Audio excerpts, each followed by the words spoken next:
Histórias assombradas. O relato de hoje é Uma Maledite Descarada. Eu não coloquei o título aqui, gente. Não coloquei o título hoje aqui. Mas é uma maledite descarada. Descarada! Vamos ver. Olá, Anne Assombrados, tudo bem com vocês? Tudo jóia? Bom, eu sou a fulana e vou contar mais um relato para vocês. Dessa vez é sobre uma maledite na vida da minha família, que infelizmente é irmã da minha mãe. Porque não a considero como tia há quase 25 anos. Olha, já aviso que, como muitas histórias do Maledite Day, esse relato não tem nada de sobrenatural. Aliás, talvez o sobrenatural fique por conta de eu não conseguir entender como ela ainda consegue continuar enganando as pessoas. E elas não se dão conta. Pode ser algum tipo de feitiço aí, alguma coisa, sei lá. Bom, todos os nomes estarão trocados, pode ler tranquila. Bom, a Maledite sempre foi uma pessoa meio esquisita. Minhas lembranças mais marcantes de infância sobre ela são: ela sempre comprava joias e dizia que quando eu completasse 18 anos, elas seriam minhas, por ser a primeira sobrinha. Não que eu quisesse essas joias, hoje, mas os olhos de uma criança de 5, 6 anos de idade brilhavam ao ver aquela correntinha de ouro comprida e anéis que ela dizia serem solitários de diamante. Claro que eu não ganhei nada, né? Uma vez morávamos na capital e a família da minha mãe no interior. Fomos passar o final de ano lá. Para mim, era uma festa, porque só os víamos nessa época. Me lembro que na hora de ir embora, estávamos já guardando tudo nas malas para sairmos logo após. Já estávamos guardando tudo nas malas para sairmos logo após. Ah, tá, peraí, eu que tô viajando aqui. Para sairmos logo após o almoço. Quando ela resolve fazer a faxina e começou a varrer as nossas malas para fora. Meu pai, vendo aquilo, ainda disse para ela: "Calma, Maledite, a gente já vai colocar tudo no carro. Espere um pouquinho, não precisa varrer nossas coisas para fora." Ana, aquela bruxa avançou para cima do meu pai com as unhas compridas que ela tinha.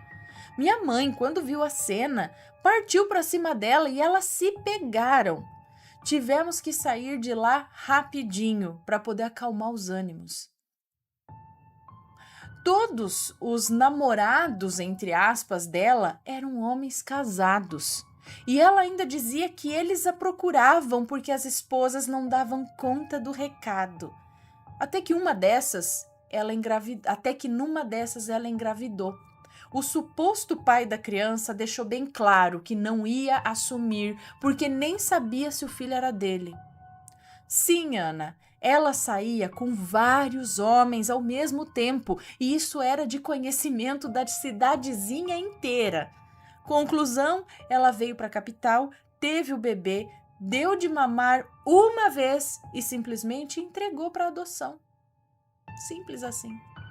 Assim como se entrega um objeto. Claro que muitos vão dizer, melhor entregar para adoção do que abortar. Concordo, mas não entendo como uma mãe pode levar a cabo uma gestação, dar de mamar e não ter um pingo de amor.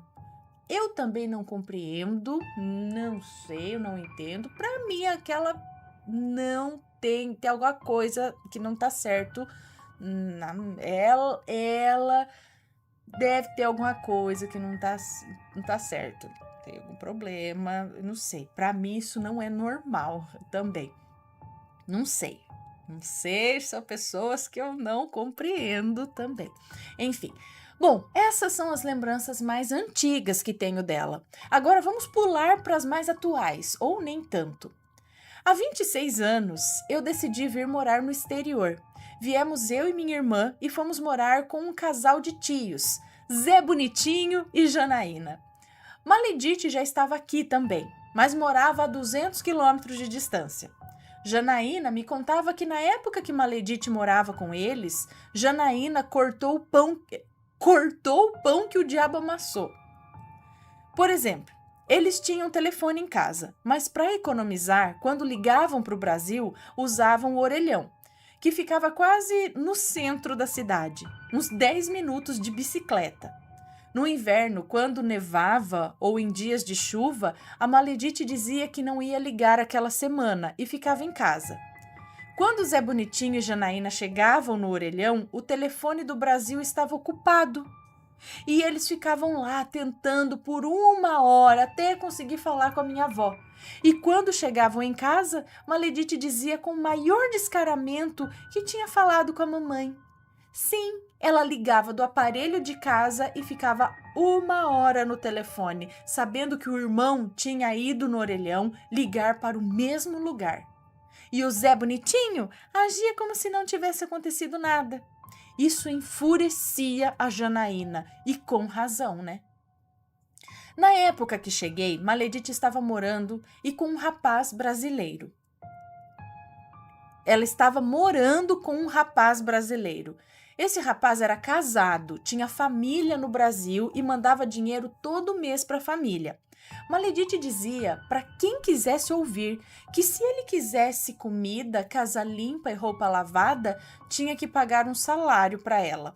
Além, é claro, de todas as despesas da casa. Ou seja, o dinheiro que ela recebia do emprego mesmo ia inteirinho para o banco. Se ela quisesse tomar um sorvete, ele é quem pagava. E o bobo aceitava tudo de bom grado e sempre estava sem dinheiro. Quando a minha mãe resolveu vir para cá, eu tinha regressado ao Brasil, então a Maledite disse que comprava as passagens e quando ela recebesse o salário, devolveria para a Maledite. Tá. Então a Maledite disse que compraria as passagens e quando minha mãe recebesse o salário, acho que é isso, devolveria esse dinheiro para a Maledite, tá? E assim foi feito. Quando minha mãe chegou com meu irmão, o meu pai viria 2 meses depois, Maledite entregou um dinheiro para as primeiras despesas. Quando minha mãe tinha o dinheiro da passagem para devolver e ia entregar para Maledite, um outro tio meu, o Samuel, que estava passando feriado na casa da Maledite, viu e disse que quem tinha pago as passagens foi ele. Inclusive o dinheiro das primeiras despesas que a minha mãe já havia devolvido para Maledite, mas ela não repassou para o Samuel. Gente do céu, a pessoa ainda está índole de... Agora vamos aos fatos mais recentes, agora sim. Era 2012, minha avó já estava com 88 anos, viúva, não havia sobrado nenhum filho vivo no Brasil. Maledite resolveu deixar o companheiro, dessa vez um japonês que tinha uma situação financeira boa e que ela fez falir. E então decidiu deixar o companheiro e voltar para o Brasil, para cuidar da minha avó, com a condição de que os irmãos ajudassem financeiramente. Ficou combinado que Zé Bonitinho mandaria dinheiro todos os meses, outro irmão, Tadeu, abriu sua conta no banco, onde recebia aluguel de uma casa que ele tinha lá, de onde ela poderia sacar dinheiro para pagar despesas de remédio com a minha avó. E que essa conta foi praticamente zerada. E minha mãe disse que não poderia se comprometer a ajudar mensalmente, mas que sempre que fosse preciso ela ajudaria sim.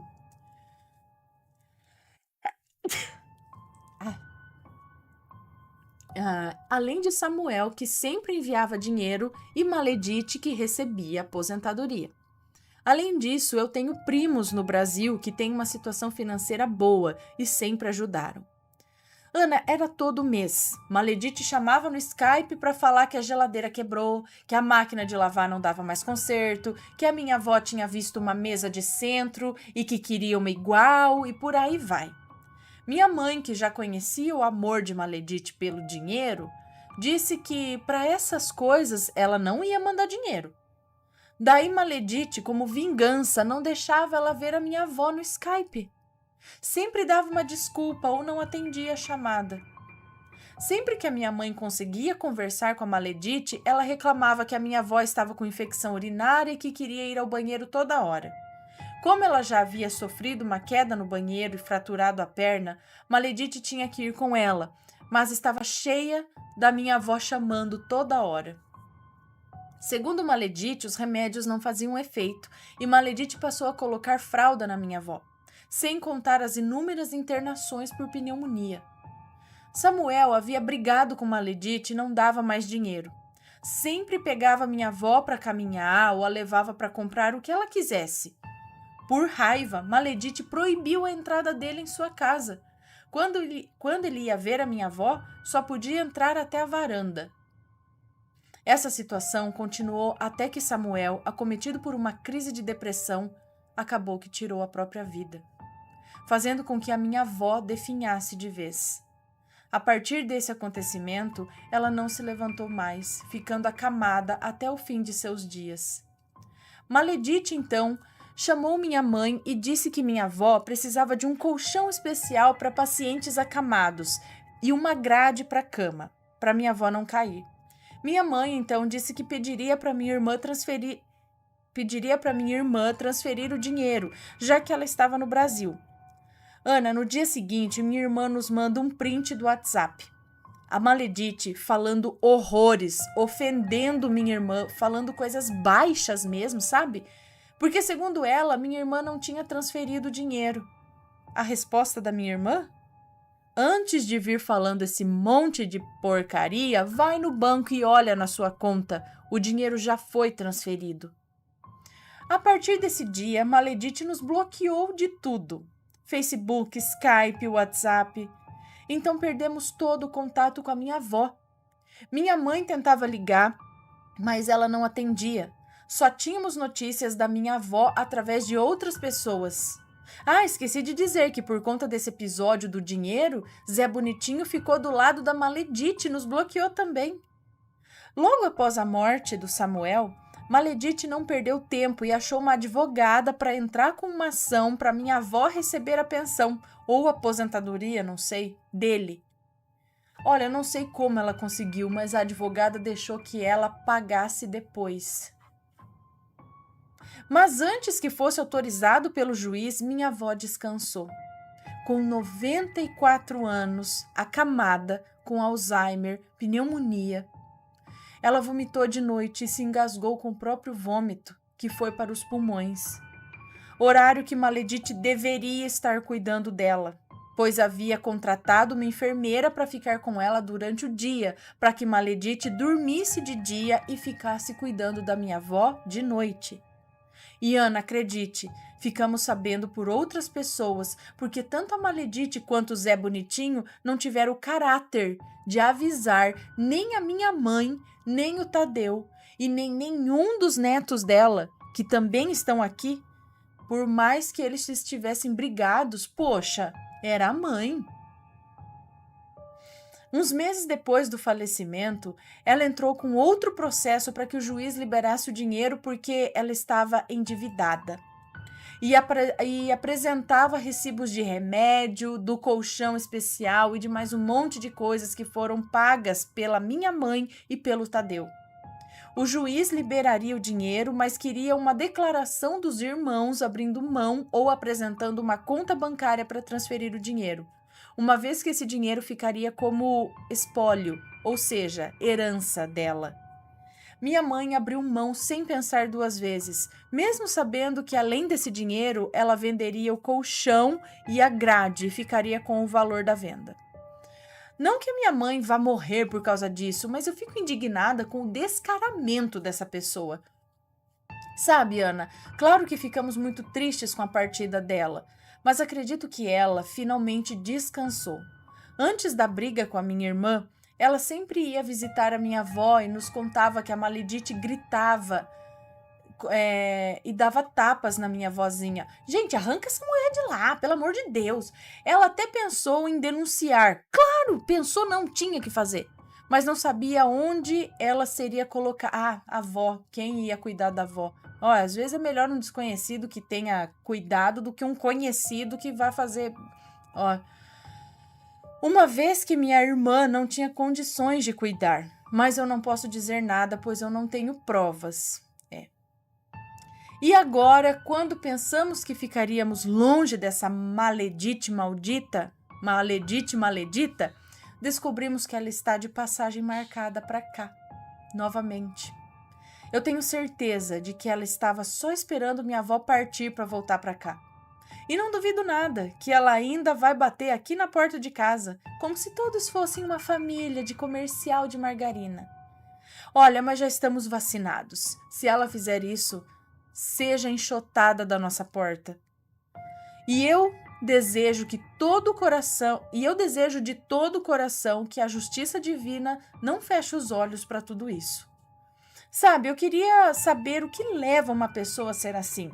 E queria saber mais ainda o que faz as pessoas acreditarem em pessoas assim, a ponto de dizerem, coitada, ela precisa de ajuda. Será que ela realmente é a vítima? E que todos os outros foram maledites e maleditos? Bom, Ana, essa foi a história. Desculpe, ficou muito longa, mas é que é a história de uma vida inteira. E olha que não contei muitas outras coisas.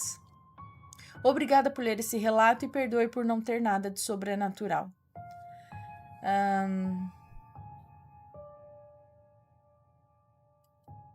E aqui ela mandou a foto da vozinha. Que eu não vou mostrar, né? Claro. Gente, então, eu não consigo compreender também como uma pessoa... E parece que tem um tipo de pessoa que é claramente, ela é de má índole, claramente ela não é uma pessoa do bem, sabe, tudo, mas ela tem um poder de persuasão. Ela fala ou ela cativa, ela leva pessoas para o seu lado que você fala, gente, pelo amor de Deus, como pode ficar do lado de alguém assim? Parece que quase que enfeitiça a pessoa, sabe? Tem alguma coisa assim, tipo esses olhos. E aí, tá gostando dos relatos? Então o que você acha de deixar um like aí no vídeo, hein? Gosta dos relatos? Deixa o seu like, mesmo que seja nos cortes.